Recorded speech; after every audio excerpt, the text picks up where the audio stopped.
pag-uusapan na kung saan ito nga grupo ni Mike Dipensor, mga kababayan, ay nagrally nga sa Cebu. Ano nga po bang rason kung bakit sila ay nagrally sa Cebu? Dahil po mga kababayan, sa gaganaping ASEAN Summit, hindi ko alam kung anong tawag dyan, no? Meron kasing event na gaganapin sa Cebu, mga kababayan, na isang ASEAN, no? Parang may mga iba't ibang panauhin sa Cebu po gaganapin. Itong ASEAN conference yata or ASEAN meeting, no? Yung mga iba't ibang may mga prime minister, may mga president, ayan, basta buong Asia. Oo.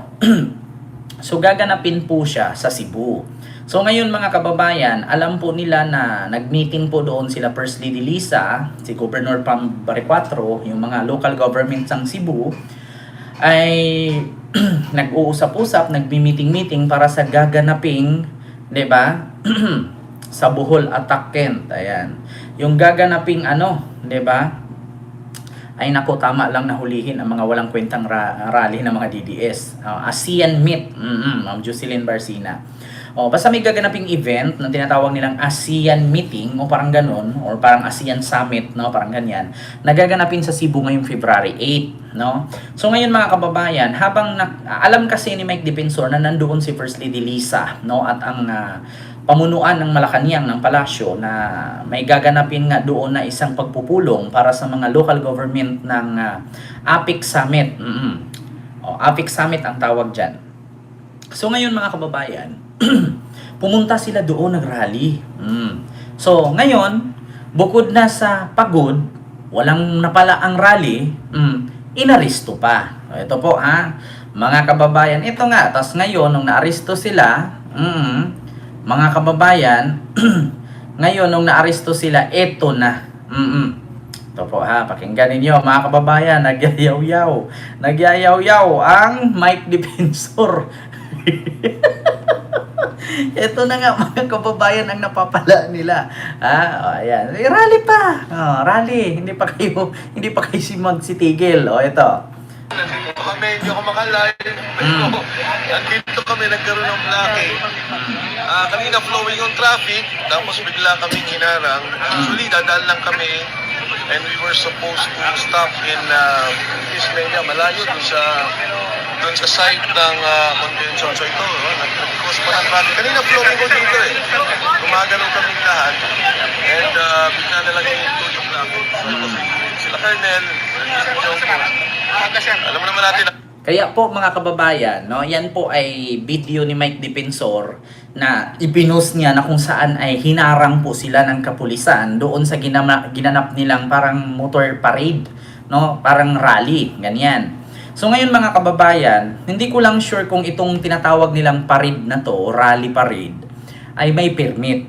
Ang pagkakaalam ko kasi mga kababayan, sa Maynila kasi hindi kasi uubra yung ganyan. No, Sir Jero de la Cruz po. Hindi kasi uubra yung ganyan mga kababayan sa Maynila, yung mga ganyang parid-parid po, no?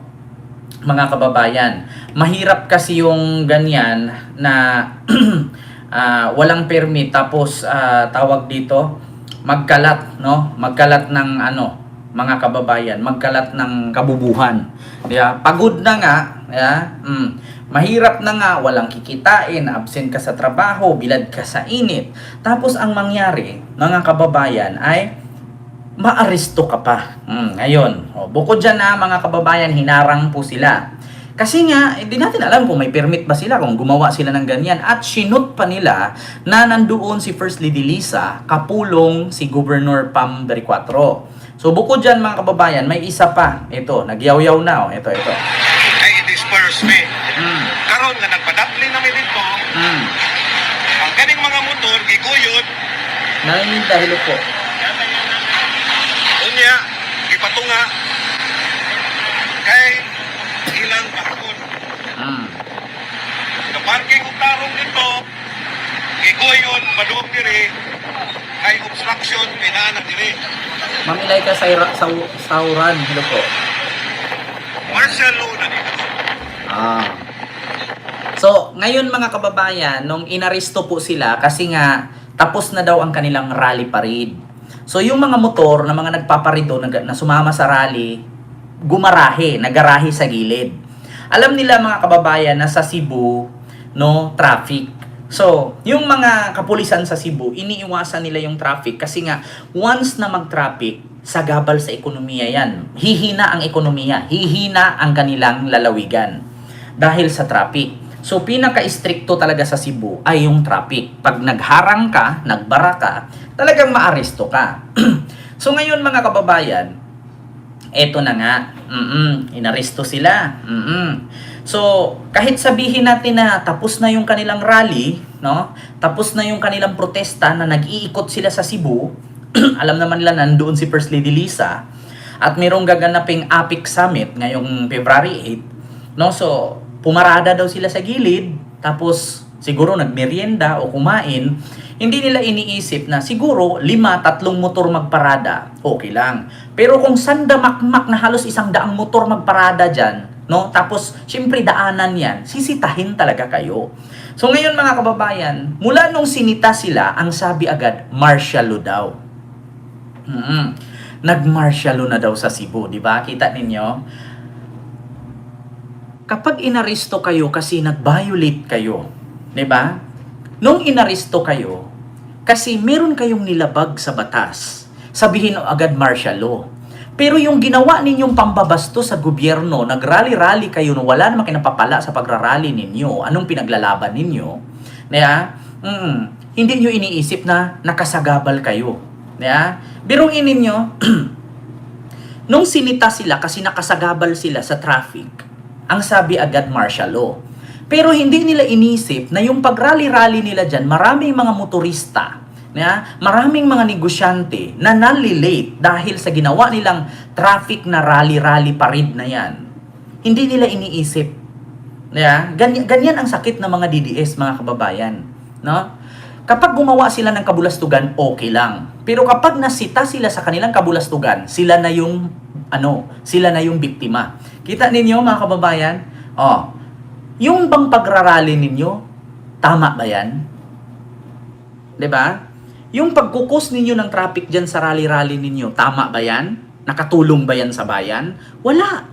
Pero ngayon o kayo ay sinita kasi nakakos kayo ng traffic dyan sa parking na yan, na napakadaming sangkatutak na motor, sasabihin nyo agad martial law. 'Di ba?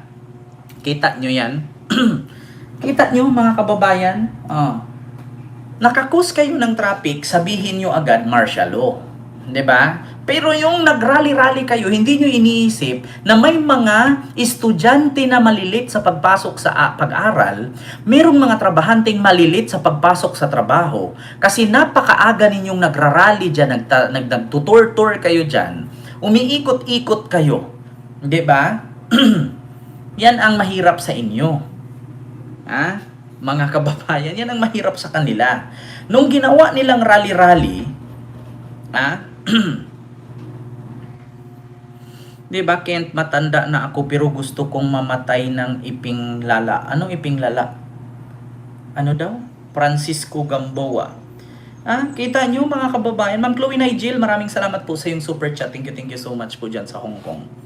Biruin nyo, gumawa kayo ng protesta dyan. Naggamotor-motor kayo dyan. Nagrally-rally kayo, nagpaparid-parid kayo. Hindi nyo inisip na dahil sa parid-parid ninyong yan, marami pong estudyante ang malit sa pagpasok. Maraming mga trabahante na malilit sa pagpasok na pupurwisyo.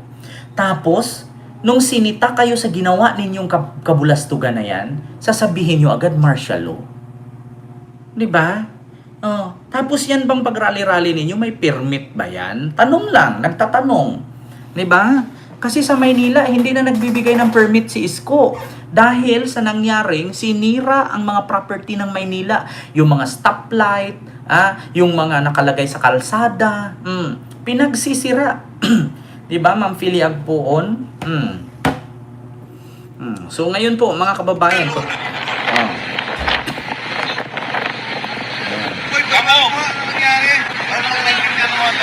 Okay. Uuwi na sana kami.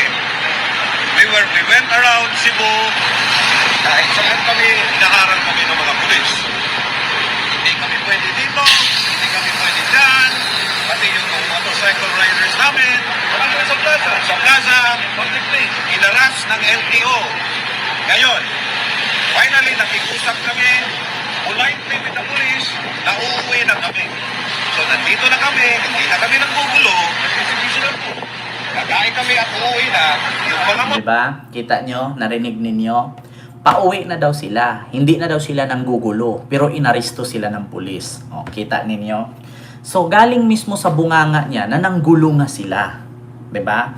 Pauwi na kami. Nakapark kami dito.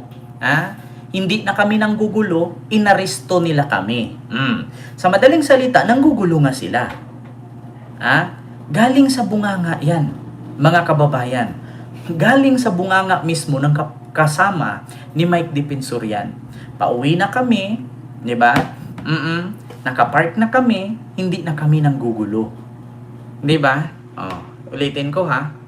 nakikusap kami, politely with the police, na uuwi na kami. So nandito na kami, hindi na kami nanggugulo, nagsisibisi lang po. Nagkain kami at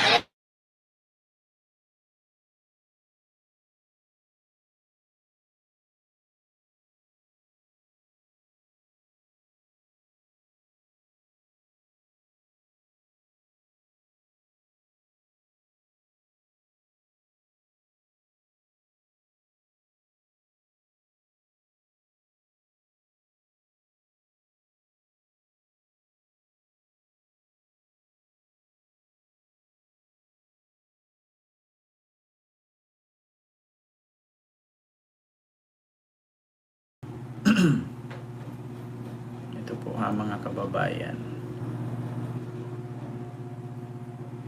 Wala tayong sound ha.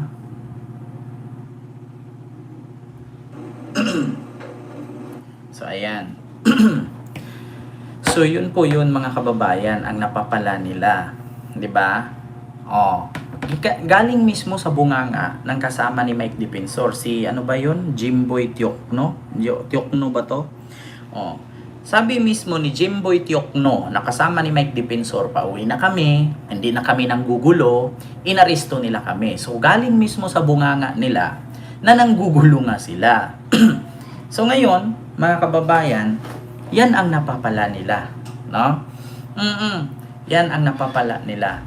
So sa madaling salita, mga kababayan, yun na nga. 'Di ba? So ngayon, nung inaresto dahil sa ginawa nilang ganyang rally-rally, ang sabihin agad nila nag-martial law na daw. Kita ninyo? Ang sabihin agad nag-martial law. So, at totoo lang mga kababayan, kasalanan po nila 'yan. Kasalanan nila 'yan. Kasi una, alam naman po siguro nila ang consequences kung anong mangyari, no? Kapag nagrally sila. Sa totoo lang mga kababayan, pag sinabi nating rally, di ba? Pag sinabi nating protesta, alam po natin ang kahinatnan. Kung manggugulo kayo, aresto, tear gas, water cannon. Di ba? So, ngayon, sasabihin ninyo martial law ang nangyari kasi inaresto kayo. Lumabas sa bunganga na hindi na daw sila nanggugulo. Di ba? Hindi na daw sila nanggugulo pero galing mismo sa bunganga nila. Ayan.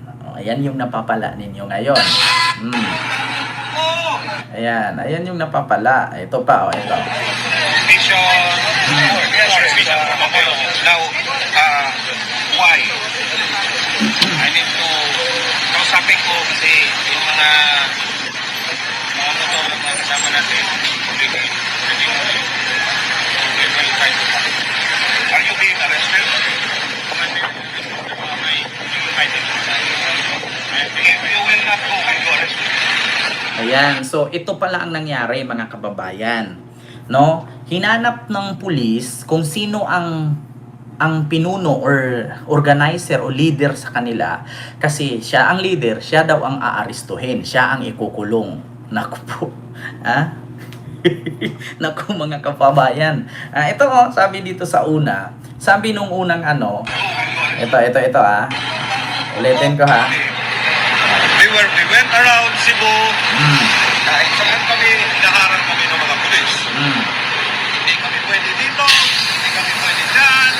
Pati yung motorcycle riders namin, sa plaza. Sa plaza, inaras ng LTO. Inaras daw. Ngayon, why lang kami. So nandito na kami, hindi na kami nagbugulo, nagsisibisi lang po. Kakain kami at uuwi na, yung mga motor dyan, nakapark yan doon. Inila ng pulis papunta dito kasi obstruction. Now, I told Colonel Ilianan na since ako ang leader, ako ipakulong. Diba? So siya daw ang leader, siya ang ipakulong. Ala, nako. Mga kababayan, yan ang mahirap kasi. Ayan. Gawa-gawa kayo ng rally. Tapos lumabag kayo sa may violation kayong nilabag. Tapos ngayon sabihin ninyo martial law na daw. 'Di ba? Asa ang tanong ngayon, may permit ba 'yan? Kaya din siguro sila inaresto, mga kababayan. Kasi ang tanong kasi diyan, may permit ba? Kasi kung wala silang permit tapos naggaganyan-ganyan, talagang aarestuhin kayo. 'Di ba? Kasi ganito 'yan, mga kababayan eh. Kung rally ninyo successful, malinis, okay lang. Pero kung yung rally ninyo ay hindi maganda, tas wala pang permit, nakagawa pa kayo ng violation, talagang pag-iinitan kayo. Alam naman nila 'yan. Diyos ko, sa panahon ni Digong noon, ganyan. Pag okay ang rally ninyo, hahanapan kayo ng butas. Pagka magulo ang rally ninyo, hahanapan kayo ng tama. Ganun yan eh. Parang kayong kumakanta lang.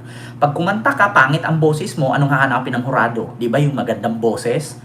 Pag kumanta ka, maganda ang boses mo, anong hahanapin ng hurado? Di ba yung pangit mong boses, yung kulot? So ganun yan. Alam nyo naman kahinat na ng rally, Diyos ko. Tapos ngayon magrekla-reklamo kayo. Para kayong ano yan eh, para kayong pumasok sa minahan na hindi nyo sure kung makakalabas pa ba kayo o hindi. 'Di ba? Ganun 'yan. Para kayong pumasok sa minahan, hindi nyo sure na baka bukas matabunan kayo, makakalabas pa ba kayo o hindi. 'Di ba? Alam mo namang matatabunan ka, papasok ka pa. Alam mo namang maaresto ka dahil rally nga 'yan. Pag kunting mali diyan, masilip kayo, aarestuhin talaga kayo. Tapos ang tanong pa diyan, meron bang permit? 'Di ba? Ma'am Lily Tonini, Ma'am Rose, ayan. And kay Lito Almonteros, ayan. And kay Ma'am Ana Alzaga, hello po. Ma'am Lily Tonini, hello po. So, yun po yun ha, mga kababayan. Gusto nilang ipahiya pero sila itong inaresto. 'Di ba? Gusto kasi nilang guluhin, mga kababayan.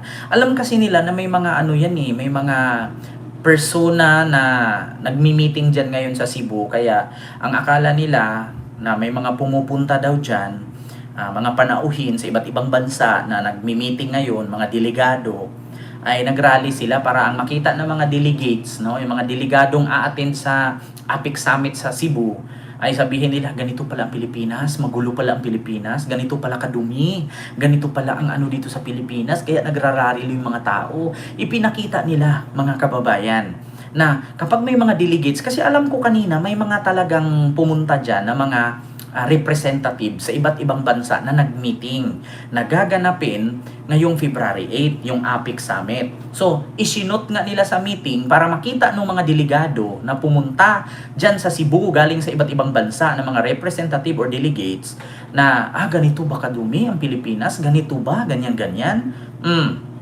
Kaya ganun sila, mga kababayan. Sinisira nila ang administrasyong Marcos para makita ng mga foreigner. Tignan ninyo paalala ko sa inyo.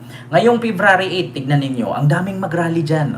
Sa harapan mismo kung saan gaganapin ang APEC Summit. Doon yan sila manggugulo. Tapos pag inaresto sila, ang sabihin agad nila, martial law. Hindi nyo iniisip, mag-rally-rally kayo, tapos may mga delegado dyan, may mga prime minister, di ba? May mga representative sa iba't ibang bansa, tapos nanggugulo kayo sa harap, talagang aarestuhin kayo. Kasi bakit? Heavy guarded yan. Ang tawag dyan, heavy guarded. Kasi may mga prime minister yan, may mga presidente, may mga panauhin sa iba't ibang bansa. Tapos pupunta ka dun, magrarally ka sa harap. Talagang pagdadamputin kayo, maniwala kayo sa akin. Talagang pagdadamputin kayo. Palibhasa kasi mga DDS, wala kayong mga pinag-aralan. 'Di ba? Manggugulo yan, tignan nyo, sa February 8, sa APEC Summit na yan. Guguluhin nila yan. Tapos sisigaw-sigaw sila, Marcos addict, magnanakaw, corruption, buwaya. Ganyan lagi yan para makita ng Asian media na ganun ang Philippines. Kasi bakit? Funded ng China yung mga yan. 'Di ba? Kasi alam naman natin ngayon na gagawin talaga lahat ng China para masira ang Pilipinas. 'Di ba? Oo, gagawa yan sila, pupunduhan nila yan. Maniwala kayo sa akin mga kababayan. Para pag nakita sa APEC Summit na ang pangit talaga ng Philippines, kaya nga kailangan ganito sakupin na lang China. Oo, makikita. Pero sa totoo lang mga kababayan, walang may gusto sa patakaran ng China kahit anong states, kahit anong bansa sa Asia, walang may gusto sa China na pamamalakad. Kasi bakit? Gusto kong i-explain sa inyo ha mga kababayan. Alam nyo, ang namuno ngayon sa China, mga rebelde yan, mga komunistang grupo. Yung namuno ngayon sa China, Communist Party yan. Dito kasi sa atin, ang namuno sa atin is Republic of Philippines, Republika tayo. Sa kanila kasi, Republic din sila. Kaso lang, yung namuno sa kanila, komunista. Sa madaling salita, yan yung mga yung mga rebelde yan sa kanilang lugar, sa kanilang bansa na tumakbong presidente, sinuportahan, no? Sinuportahan ng mga kapwa nila rebelde. 'Di ba? Ganun 'yon. Sir Macwan and kay Almond Lee, hello po sir. Ganun 'yon mga kababayan. Kaya sinong may gusto? 'Di ba? Tignan niyo ang Russia. Sino si Vladimir Putin? Martial law din ang Russia always. Ang North Korea, ganun din. Nag-martial law din. So sa madaling salita, gahaman sa posisyon, ayaw bumaba. 'Di ba? Ganyan ang ng kaibigan ng China, Russia, North Korea. Kaya tignan nyo, sa buong mundo, ilan ang bansa natin? Kulang-kulang 100. Sa buong mundo, kulang-kulang 100 ka bansa. Pero iilan lang ang may gusto sa China? Russia, North Korea lang. 'Di ba? Kaya, naku, mga kababayan, mark my word. Tapos meron pang January 30, 31, rally daw. 'Di ba? Mamarites Mos ni Hilo po. May ganyan sila mga kababayan. January 30, 31 ay may rally daw silang gaganapin. 'Di ba?